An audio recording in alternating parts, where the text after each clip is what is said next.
Everyone, welcome back to the Samajik Guru channel. आज हम करने जा रहे हैं क्लास 8 के सोशल स्टडीज की वर्कशीट नंबर 5। तो वीडियो को स्टार्ट करते हैं उससे पहले अगर चैनल पे नए आए हैं तो चैनल को फटाफट से सब्सक्राइब कर लो, क्योंकि यहाँ पर इस तरीके का हेल्पफुल कंटेंट अपलोड होता रहता है। तो चलिए बिना देरी किए वीडियो स्टार्ट करते हैं। तो बच्चों, सबसे पहला क्वेश्चन जो हमसे पूछा गया है वो है, abiotic resources include those product that are the base of industries. तो बेसिकली अबायोटिक रिसोर्सेज क्या होते हैं? अबायोटिक का मतलब होता है जिसमें जान नहीं है, लाइफ नहीं है, है ना। तो ये जो रिसोर्सेज होते हैं ये इंडस्ट्रीज का बेस है, ठीक है, यानी कि जो है वो उसका आधार है। Which of the following come under this category?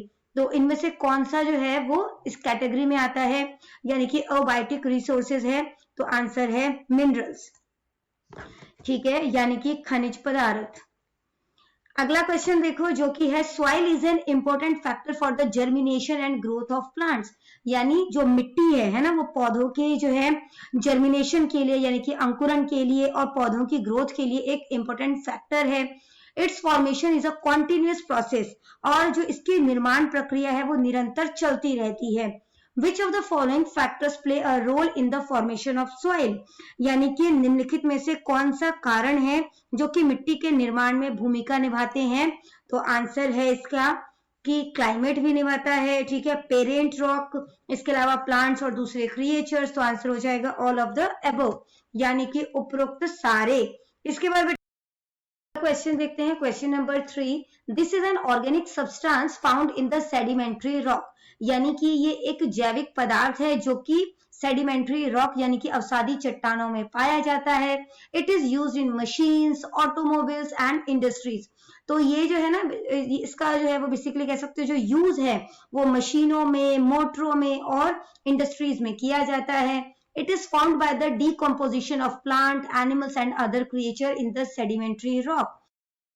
निर्माण किस तरीके से होता है? जब जो है पौधे, जानवर है ना, या जो दूसरे जीव हैं वो जो है इन चट्टानों में फंस जाते हैं, है ना, तो उनका जो है वो डिकम्पोजिशन होता है। Because of its great importance it is also called liquid gold. अब क्योंकि इसकी अहमियत बहुत ज्यादा होती है तो इसे लिक्विड गोल्ड भी कहा जाता है। Which energy resource is being described here? तो यहाँ पे जो है वो किस ऊर्जा संसाधन के बारे में बात की जा रही है? आंसर है पेट्रोलियम, ठीक है। इसके बाद बेटा अगला क्वेश्चन देखो, for growing this crop the temperature should be between 15 degree Celsius and 28 degree Celsius. तो इस फसल को उगाने के लिए जो टेम्परेचर है वो 15 डिग्री सेल्सियस से 28 डिग्री सेल्सियस तक होना चाहिए। It grows well in loamy और soil, loamy soils rich in organic matter. तो ये लोमी सॉइल में बहुत अच्छे से उगता है। Saplings are grown in a nursery and planted into field after 6 to 8 months। तो इनकी सैपलिंग जो है वो नर्सरी में उगाई जाती है और उसके बाद जब पौधा जो है वो थोड़ा बड़ा हो जाता है तो इसे जो है वो खेतों में जो है वो लगा दिया जाता है। Once planted, these plant continue to bear fruit for 30 years। तो एक बार जब इस पौधे को लगाया जाता है उसके बाद ये 30 सालों तक जो है वो फ्रूट देता है। तो यहाँ पे किस फसल के बारे में बात की जा रही है? तो आंसर है कॉफी, ठीक है। नेक्स्ट क्वेश्चन देखो जो कि हमारे पास, where is the head office of the central disaster management authority located? यानी जो सीडीएमए का हेड ऑफिस है वो कहां पर है? तो आंसर है न्यू दिल्ली, ठीक है, नवी दिल्ली। अगला क्वेश्चन है, what is the main purpose of opening a saving account? तो सेविंग अकाउंट खोलने का मेन पर्पस जो है वो क्या है? To save money and earn interest, ठीक है, पैसे की बचत करना, सेव करना उसे और उस पे इंटरेस्ट जो है वो कमाना, ठीक है। इसके बाद बेटा अगला क्वेश्चन देखो, by taking the advantages of the weakness of the Mughal empire many regional power in different parts of India declared independent, ठीक है, यानी कि मुगल साम्राज्य की जो है कमजोरी का लाभ उठाकर भारत के जो अलग अलग भाग है उनमें से कई जो क्षेत्रीय शक्तियां थी उन्होंने खुद को स्वतंत्र घोषित कर दिया। As a result, Mysore became an independent state in South India under the rule of Hyder Ali and his son। इसका रिजल्ट क्या रहा कि जो मैसूर है ना वो दक्षिण भारत में हैदर अली और उनके पुत्र, तो यहाँ पे उनके पुत्र का नाम बताना है, कि शासन में एक स्वतंत्र राज्य जो है वो बन गया, ठीक है। तो हैदर अली के जो है बेटे, उनका नाम क्या है? टीपू सुल्तान, ठीक है। तो आंसर हो जाएगा टीपू सुल्तान। अगला क्वेश्चन देखो, क्वेश्चन नंबर 8 जो कि है हमारे पास, आइडेंटिफाई द इनकरेक्ट पेयर। तो जो गलत पेयर है उसको हमने चूज करना है, ठीक है। तो यहाँ पर जो है सर थॉमस रॉय जो कि ट्रेड प्रिविलेजेस फ्रॉम सीआर है वो गलत है, ठीक है। तो डी ऑप्शन जो है वो हमारा आंसर है। इसके बाद बेटा अगला क्वेश्चन देखो जो कि हमारे पास question number 9, identify the correct option. तो जो सही ऑप्शन है उसको चूज करना है। तो पहला स्टेटमेंट जो है, जो कि रीजनिंग है, वो बोल रहा है कि according to the charter act of 1835 AD legislature was established by separating from executive, यानी कि 1835 ईस्वी के चार्टर एक्ट के अनुसार जो लेजिस्लेचर है, ठीक है, यानी जो विधायिका है, उसे कार्यपालिका यानी कि एग्जीक्यूटिव से अलग करके जो है वो स्टैब्लिश किया गया, यानी कि स्थापित किया गया। एजर्शन है 1806 एडी में लॉर्ड विलियम्स बेंटिक ने जो है कॉलेज ओपन किया था हैलीबेरी में, जो कि इंग्लैंड में है, ठीक है। तो बच्चों यहाँ पर देखो, जो चार्टर एक्ट 1853 था, यहाँ पे 1835 बोला है ना, 1853 था, ठीक है। और जो दूसरा स्टेटमेंट है वो करेक्ट है। तो A is false but R is true, यानी जो डी ऑप्शन है हमारा वो करेक्ट है, ठीक है। अगला क्वेश्चन देखो, in the early 20th century indigo cultivators in India faced British operation, यानी कि जो 20th सेंचुरी की शुरुआत में भारत में जो है वो इंडिगो किसान जो है अंग्रेजों के अत्याचारों का सामना कर रहे थे। Who extended his support in favour of these cultivators and sought justice for them. तो किन्होंने जो है वो इन किसानों के पक्ष में समर्थन दिया और उन्हें न्याय दिलाने का प्रयास किया, है मोहनदास करमचंद गांधी, ठीक है। तो यहाँ पे जो है एड ऑप्शन करेक्ट है। अगला क्वेश्चन देखो, during industrial revolution cloth began to be produced on machine in England. तो जो है क्या कहा जा रहा है कि इंडस्ट्रियल रिवॉल्यूशन यानी जो औद्योगिक क्रांति है उसके दौरान इंग्लैंड में कपड़ा जो है वो मशीनों पर बनने लगा। What affect did this have on Indian hand woven cloth. तो इसका जो है वो भारत में जो हाथ से बनाए जा रहे थे कपड़े है ना, उस पर क्या प्रभाव पड़ा। तो इसका आंसर है इट बिगेन टू डिक्लाइन, ठीक है, यानी कि इसका पतन होना जो है वो शुरू हो गया था। अगला क्वेश्चन, क्वेश्चन 12 है, Awadh was a prosperous state, lord Dalhousie on the pretext of maladministration annexed Awadh to the British empire, ठीक है। यानी कि जो है अवध एक जो है वो समृद्ध राज्य था और लॉर्ड डलहौजी ने जो है अपने बुरे प्रशासन के चलते जो है, ठीक है, अवध को जो है वो ब्रिटिश साम्राज्य में मिला लिया। Which ruler of Awadh revolted against the Britishers, यानी कि अवध के किस शासक ने ब्रिटिशों के विरुद्ध जो है विद्रोह छेड़ दिया था, लड़ाई छेड़ दी थी। तो आंसर है इसका बेटा वाजिद अली शाह, ठीक है। ए ऑप्शन जो है वो हमारा करेक्ट है और पंजाबी मीडियम में ऊड़ा ऑप्शन करेक्ट है। नेक्स्ट क्वेश्चन, क्वेश्चन नंबर 13 देखो, under the leadership of sir Syed Ahmed Khan Hidayatullah Khan founded the Muhammad Anglo-Oriental College at Aligarh in 1875 AD. Gradually, this college developed into Aligarh Muslim University. In which year did it become a university? तो जो अलीगढ़ मुस्लिम university है वो कौन से साल में एक university जो है वो बन गई थी। तो आंसर है 1920 एडी में, ठीक है। अगला क्वेश्चन देखो जो कि है हमारे पास, when did Mrs Annie Besant join the theosophical society, ठीक है। तो कब इन्होंने जो है वो ज्वाइन किया था। आंसर है 1886 एडी, ठीक है, जो कि हमारे पास पूरा ऑप्शन है पंजाबी मीडियम में। अगला क्वेश्चन देखो, चूज द इनकरेक्ट स्टेटमेंट। तो जो गलत स्टेटमेंट है उसे चूज करना है। तो डी ऑप्शन हमारा करेक्ट है, Veer Salingam started touring from Wardha for the welfare of the Harijans. Medium में सस्ता ऑप्शन करेक्ट है। अगला क्वेश्चन देखो, newspapers have played a special role in promoting social reform, ठीक है, यानी कि सामाजिक सुधार को बढ़ावा देने में न्यूज़पेपर ने जो है वो बहुत अहम भूमिका निभाई है। B.R. Ambedkar also published some newspaper to improve the condition of the lower caste.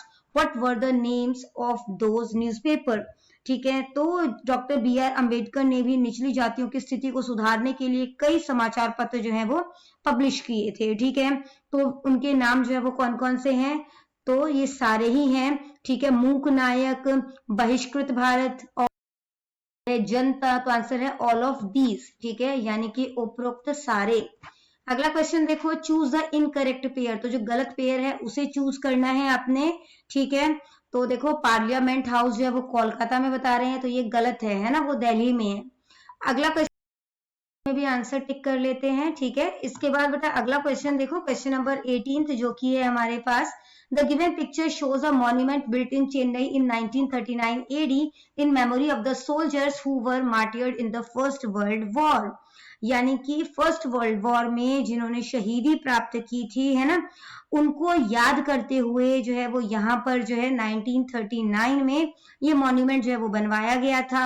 इस बिल्डिंग का नाम आपने बताना है, तो ये है वॉर मेमोरियल, ठीक है, वॉर मेमोरियल। अगला क्वेश्चन देखो, to liberate India Indians living in America and Canada jointly formed Ghadar party in San Francisco, America. Mohan Singh Bhakna was made the president of the party. When was the Gadar party founded? तो गदर party की स्थापना जो है वो कब हुई थी? तो आंसर है 1913 AD में, ठीक है। अगला क्वेश्चन, क्वेश्चन नंबर 20 देखो, जो कि है हमारे पास, इन 1926 AD भगत सिंह, राजगुरु, सुखदेव एंड भगवती चरण Vohra founded an association in Lahore which also boycotted the Simon Commission. What was the name of this association? तो ये संस्था जो है इसका क्या नाम था? आंसर है नौजवान भारत सभा, यानी कि बी ऑप्शन हमारा करेक्ट है। अगला क्वेश्चन देखो, even today India faces many social and economic problem which have become obstacle in the way of the nation progress and development. Which of the following problem negatively affect India's economy? ठीक है, यानी कि आज भी भारत में ना कई सामाजिक और आर्थिक समस्याओं का सामना जो है वो कर रहे हैं लोग, है ना, जो कि राष्ट्र की प्रगति और विकास के मार्ग में बाधा बनी हुई है। इनमें से कौन सी समस्या भारत की जो अर्थव्यवस्था है उसको नकारात्मक रूप से यानी नेगेटिव वे से जो है वो अफेक्ट डालती है, उसको प्रभावित करती है? तो आंसर है यहाँ पे ऑल ऑफ द एबव, यानी कि कम्युनलिज्म है ना, जिसको कि हम लोग सांप्रदायिकता कहते हैं, कास्टिज्म यानी कि जातिवाद, इलिटरेसी यानी कि निरक्षरता, ये सारे ही प्रॉब्लम है, ठीक है। तो आंसर हो जाएगा ऑल ऑफ द एबव, यानी कि उपरोक्त सारे।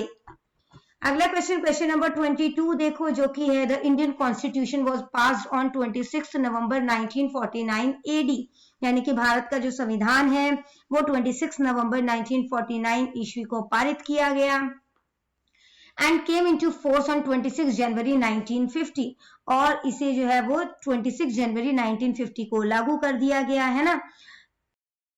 इंडिया अ रिपब्लिक, ठीक है, जिससे जो है वो भारत जो है वो एक गणतंत्र राज्य जो है वो बन गया, ठीक है। Who was the first president of India at that time? तो उस समय भारत के प्रथम राष्ट्रपति जो है वो कौन थे? तो आंसर है डॉक्टर राजेंद्र प्रसाद, ठीक है। इसके बाद बेटा अगला क्वेश्चन देखो, according to the Indian independence act of 1947 AD, princely states were allowed to either retain their freedom और they can join either India और पाकिस्तान स्टेट, ठीक है। यानी कि भारतीय स्वतंत्रता अधिनियम जो 1947 में पारित किया गया, इसके अनुसार जो है ना, जो प्रिंसली स्टेट थे, ठीक है, उनको स्वतंत्र रहने या भारत या पाकिस्तान में से किसी एक में शामिल होने की अनुमति थी, ठीक है। There were 562 princely state in number, which Home Minister persuaded all the state to join the Indian Federation. तो टोटल जो है 162 जो है वो रियासतें थी, ठीक है। तो क्वेश्चन में पूछा गया है कि किस गृह मंत्री ने सभी रियासतों को भारतीय संघ में शामिल होने के लिए राजी किया? तो आंसर है सरदार वल्लभ भाई पटेल, ठीक है। अगला क्वेश्चन देखो बेटा, question number 24, during the British rule Indian started demanding the state on the basis of language and culture. तो ब्रिटिश रूल के दौरान इंडिया में जो स्टेट्स जो हैं वो लैंग्वेज और कल्चर के अकॉर्डिंग स्टेट की डिमांड करने लगे। जब भारत जो है वो आजाद हुआ, Telugu speaking people demanded reorganisation of state on the basis of language. तो तेलुगु स्पीकिंग जो पीपल थे, ठीक है, यानी तेलुगु बोलने वाले जो लोग थे, उन्होंने डिमांड किया कि लैंग्वेज के अकॉर्डिंग जो है उनका स्टेट बनाया जाए। To emphasizes it, one person went on a fast until death and died. Emphasize it, one person went on a fast until death and died. After his sacrifice, the Telugu-speaking region was separated from Madras state to form Andhra Pradesh. Who was he, यानी कि इसे बल देने के लिए एक व्यक्ति ने आमरण अनशन जो है वो किया और उनकी मृत्यु हो गई, और उनके बलिदान के बाद तेलुगु क्षेत्र को मद्रास राज्य से अलग करके आंध्र प्रदेश बनाया गया। ठीक है, कौन थे वो? तो इसका आंसर है रामालू। ठीक है बेटा, क्वेश्चन नंबर 25 है, to promote peace, progress and economic cooperation among South Asian countries and organisation was established in 1985 AD. तो 1985 एडी में जो कि साउथ एशियन कंट्रीज थे उनकी एक संस्था जो है वो बनाई गई, जो कि शांति को, तरक्की को और इकोनॉमिक कोऑपरेशन को जो है प्रमोट करेगा, है ना। It has 8 member nations and India plays an active and leading role in it. इसमें 8 मेंबर्स हैं, ठीक है, यानी कि 8 सदस्य हैं, और भारत इसमें सक्रिय और अग्रणी भूमिका जो है वो निभाता है। इस संगठन का क्या नाम है? तो इस संगठन का नाम है सार्क। ठीक है, अगला क्वेश्चन, क्वेश्चन नंबर 26 देखो, bye conducting a referendum when was the princely state of Junagadh joined into the Indian Federation। ठीक है, यानी कि जनमत संग्रह कराकर जो है वो जूनागढ़ जो है रियासत को भारतीय संघ में कब शामिल किया गया? तो इसका आंसर है 1948 एडी में। अगला क्वेश्चन देखो, question number 27, on 31st December 1929 AD, under the leadership of Pandit Jawaharlal Nehru, the Congress passed the resolution of Purna Swaraj, complete independence, on the bank of which river did the historic event take place। तो complete independence यानी कि पूर्ण स्वराज्य का जो है ये जो हिस्टोरिक इवेंट है ना, वो कौन सी नदी के तट पर किया गया? तो आंसर है रवि रिवर। ठीक है, रावी। अगला क्वेश्चन देखो बेटा, every countries constitution is based on certain fundamental principle that guide it's political and economic system, on which principle is the constitution of China based. तो जो चाइना का जो संविधान है वो कौन से सिद्धांत के ऊपर आधारित है, ये आपने बताना है। तो इसका आंसर है बेटा कि सोशलिज्म। ठीक है, यानी कि समाजवादी। ठीक है, अगला क्वेश्चन देखो, question number 29, the right to freedom of religion gives every citizen the freedom to adopt, practice, propagate and establish places of worship for any religion। Along with this right, what is our duty? यानी कि धर्म की स्वतंत्रता का अधिकार जो है वो हर नागरिक को किसी भी धर्म को अपनाने, मानने या प्रचार करने, है ना, और पूजा स्थल स्थापित करने की आजादी देता है, स्वतंत्रता देता है। इस अधिकार के साथ हमारी क्या जिम्मेदारी है? तो इसका आंसर क्या है? All of the above. देखो पहला पॉइंट जो है वो क्या कह रहा है? We should not insult any religion, यानी हमें किसी भी धर्म का अपमान नहीं करना चाहिए। We should respect all religions, हमें सभी धर्मों का सम्मान करना चाहिए। We should not speak wrongly about any religion, हमें किसी भी धर्म के बारे में गलत नहीं बोलना चाहिए। ठीक है, तो आंसर हो जाएगा उपरोक्त सारे। अगला क्वेश्चन देखो बेटा, which of the following statement is incorrect. तो कौन सा स्टेटमेंट जो है वो गलत है? ईवीएम जो है पहली बारी जो है वो इंडिया में 2004 में इस्तेमाल किया गया था, बिल्कुल सही है। The prime minister is the constitutional head of the country, तो ये गलत है। ठीक है, प्रेसिडेंट होते हैं और इन्होंने बोला गलत जो स्टेटमेंट है उसे हमें चूज करना है। ठीक है, तो बी जो है वो हमारा आंसर है। अगला क्वेश्चन देखो, question number 31, the judicial system of India is based on 3 level. तो भारत का जो जुडिशियल सिस्टम है, न्यायिक व्यवस्था है, वो 3 लेवल पे जो है वो बेस्ड है, district court, high court, supreme court. Above the high courts there is only one supreme court in India which is the highest judicial institution in the country, यानी कि उच्च न्यायालयों के ऊपर जो है भारत में केवल एक ही जो है वो सुप्रीम कोर्ट यानी कि सर्वोच्च न्यायालय है, जो देश की सर्वोच्च न्यायिक संस्था है। Based on the given information, how many Supreme Courts are there in India at present? तो भारत में जो है कितने सर्वोच्च न्यायालय हैं वो आपने बताना है, तो आंसर है 1।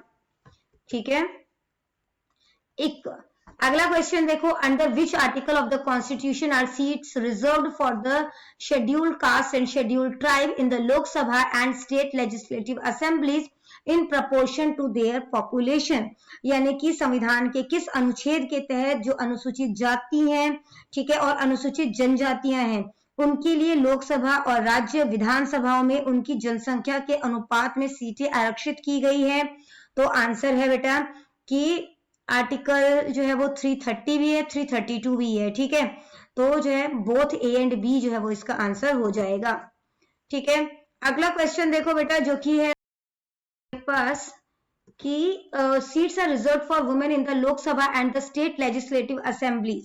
तो वुमेन के लिए जो सीट्स है वो रिजर्व की गई हैं लोकसभा और स्टेट लेजिस्लेटिव असेंबलीज में। What percentage of the total seats is reserve for them. तो कितने परसेंट सीट जो है इनके लिए रिजर्व की गई हैं, तो आंसर है 33%। नेक्स्ट क्वेश्चन देखो, जो कि है क्वेश्चन नंबर 34 कि in rural and urban local self government institution reservation has been provided for scheduled caste, scheduled tribe, backward classes and women. Under which constitutional amendment was this provision made? तो कौन से constitutional amendment के तहत जो है ये provision जो है वो बनाया गया है? तो इसका आंसर है बेटा हमारे पास 73rd एंड 74th दोनों अमेंडमेंट। ठीक है, यानी कि बोथ ए एंड बी जो है वो इसका आंसर हो जाएगा। ठीक है, अगला क्वेश्चन देखो, question number 35th, the government is implementing various schemes to eradicate illiteracy. तो अनपढ़ता को हटाने के लिए जो है, निरक्षरता को हटाने के लिए बहुत सारे जो है वो योजनाएं जो है सरकार द्वारा बनाई गई हैं। Under the Sarva Shiksha Abhiyan free and compulsory education is provided to every child. तो सर्व शिक्षा अभियान के तहत हर बच्चे को निःशुल्क यानी कि फ्री और इसके अलावा जो है वो कंपल्सरी एजुकेशन यानी कि अनिवार्य शिक्षा प्रदान की जाती है। Up to which class has this education made compulsory. तो कौन से क्लास तक जो है ये एजुकेशन कंपल्सरी की गई है? तो आंसर है क्लास 8। ठीक है, इसके बाद अगला क्वेश्चन है, India is a country of many religion. Bharat में बहुत सारे धर्म हैं, है ना। Because of intolerance among followers of different religions, communalism has become a part of our social and political life. तो विभिन्न धर्मों के जो अनुयायी हैं उनमें असहिष्णुता के कारण जो है सांप्रदायिकता जो है हमारे सामाजिक और राजनीतिक जीवन का हिस्सा बन गई है। This religion intolerance caused the partition of India. और ये जो धार्मिक असहिष्णुता है इसके कारण भारत का विभाजन हुआ। When did this partition take place? तो ये विभाजन जो है भारत का कब हुआ था? तो आंसर है 1947 AD में। लास्ट क्वेश्चन है बेटा, dear children, even though our country has adopted a democratic system, it has not achieved the same success as some western और European nation. One main reason is that several social inequalities still exist in our society. तो आज भी बहुत तरीके के जो है वो जो सोशल इनइक्वालिटीज हैं, ठीक है, यानी कि जो सामाजिक जो है वो असमानताएं हैं वो मौजूद हैं। Which weakens the principle of democracy, जिसकी वजह से जो लोकतंत्र के सिद्धांत है उसमें कमजोरी आती है। Based on the above information, which social inequalities affect the success of democracy in our country? यानी कि उपरोक्त जानकारी के आधार पर हमारे देश में लोकतंत्र की सफलता को प्रभावित करने वाली जो सामाजिक असमानताएं हैं वो कौन सी हैं? तो कौन सी हैं? कम्युनलिज्म एंड कास्टिज्म यानी कि सांप्रदायिकता और जातिवाद, ये भी प्रॉब्लम है ना। इसके बाद अनटचेबिलिटी यानी कि अस्पृश्यता, इलिटरेसी एंड लिंग्विज्म यानी कि निरक्षरता और भाषावाद। तो आंसर है ऑल ऑफ द अबव यानी कि उपरोक्त सारे। तो बच्चों करते हैं इस वीडियो को यहीं पे खत्म। आई होप सारे ही क्वेश्चंस आपको बहुत अच्छे तरीके से क्लियर हो गए होंगे। अगर वीडियो पसंद आई तो लाइक जरूर करिए। मिलते हैं अगले वीडियो में, तब तक के लिए बाय बाय।